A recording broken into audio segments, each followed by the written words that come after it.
nggak akan pernah dan nggak mau di masa depan memasukin anakku ke tempat pondok-pondok itu, pondok pesantren atau tempat-tempat itulah. Karena ini berdasarkan pengalaman pribadi, karena aku dulu pernah masuk. Jadi ini aku sharing ke kalian juga, gimana tanggapannya terserah. Ini just my experience gitu. Yang pertama, dulu gue masuk pondok itu dipaksa sama orang tua di kelas 7, jadi kelas 1 SMP, dari lulus SD gue langsung dimasukin pondok, udah didemin gitu aja. Yang paling gue buat shock itu sebenarnya ada tiga, tapi yang pertama itu yang udah pasti lingkungan di tempat pondok itu ini berdasarkan pengalaman pribadi ya, nggak semua tempat pondok kayak gini mungkin.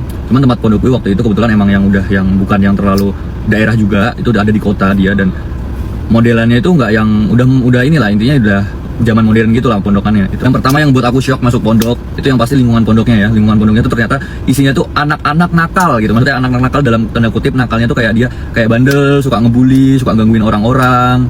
Dan aku termasuk korbannya gitu guys, kayak dikucilin, terus nggak mau ditemenin kayak gitu. Itu aku berpikir kan, sekarang udah dewasa jadi aku bisa berpikir kenapa kok dulu kayak gitu. Ternyata emang kebanyakan orang-orang yang mondokin anaknya tuh jujur ya, ini no offense sebenarnya buat orang tua yang mondokin anaknya. Cuma rata-rata orang tua yang malas ngurus anaknya, udah jujur aja. Karena gue berpikir kayak gitu, kayak ngapain gitu. Dulu aku mau sekolah negeri, dan aku dipaksa tiba-tiba udah ayo ikut ayah dulu ke pondok. Udah tiba-tiba suruh daftar.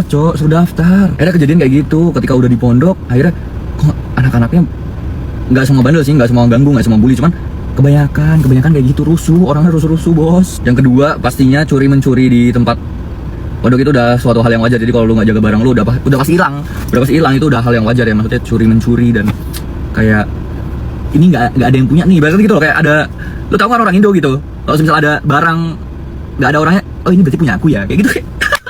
Kayak gitu. Dan menurut gue itu nggak gue banget gitu, karena aku kan orang jujur gitu. Mas Jawa tinggi 180, jujur manis.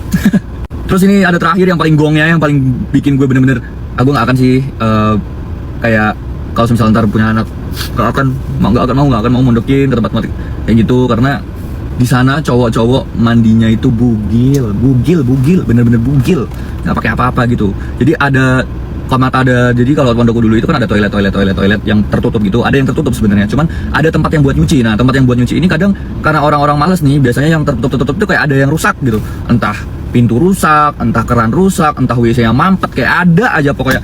Kalau WC yang tertutup itu masalahnya gitu. Nah, makanya orang-orang lebih milih mandinya di tempat cuci baju. Nah, tempat cuci baju ini tuh terbuka, tapi itu banyak orang yang mandi. Karena pondokku dulu itu kan SMP sama SMA gabung gitu. Ya udah, anak-anak SMP sama SMA kayak bugil di situ. Dan bayangin bro, aku tuh baru lulus SD, dan aku lihat kayak, lah kok nggak pada pakai baju sih orang-orang mandinya. Kayak lu bayangin aja, anak lu besok di masa depan gimana kalau misal lu punya anak dan anak lu belum memahami ibarat kah ini suatu hal yang normal kah? Ini suatu hal yang normal kah kayak gitu? Bisa jadi belok, bahaya. Itu yang paling gong. Dan yang terakhir pastinya di lingkungan kayak gitu, itu kan kita jauh ya dari dunia luar, dunia zaman sekarang gitu, dunia yang sudah eranya udah modern ini dan gampang kita akses gitu. Dan menurutku itu kurang worth it, karena di zaman sekarang itu lebih cepat sebagai anak itu mendapatkan informasi, berkembang atau mendapatkan pengetahuan itu tuh lebih cepat tuh dari sosmed gitu, dari sosial media, dari handphone segala macam. Kalau udah umurnya SMP itu udah cocok lah buat megang. Tapi sekarang anak itu juga udah pada jago-jago, udah pada main Roblox gitu, ibaratnya gitu. Kalau dari lulus SD tiba-tiba dipondokin, pasti ketinggalan zaman kayak itu apa sih, kayak bener-bener buta akan dunia ini, buta karena bener-bener ditutup guys. Informasi dari luar tuh bener-bener, kita nggak ada informasi dari luar, kita nggak ada gadget, kita nggak ada handphone, kita nggak boleh apa-apa. Kayak bener-bener itu nggak cocok sih buat lu ya pada yang pingin sukses, bener-bener sukses dalam gue mau kaya, gue mau memperkaya keluarga gue mau sukses gitu. Nah makanya itu, karena di dalam situ kan lebih ke dikasih ilmu agama gitu, ilmu akhirat mungkin kayak gitu ya. Ya pilihan masing-masing ya.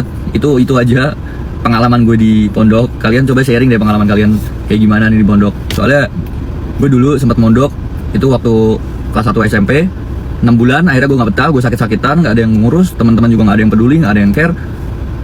Di situ akhirnya gue putusin buat udahlah cabut aja gitu.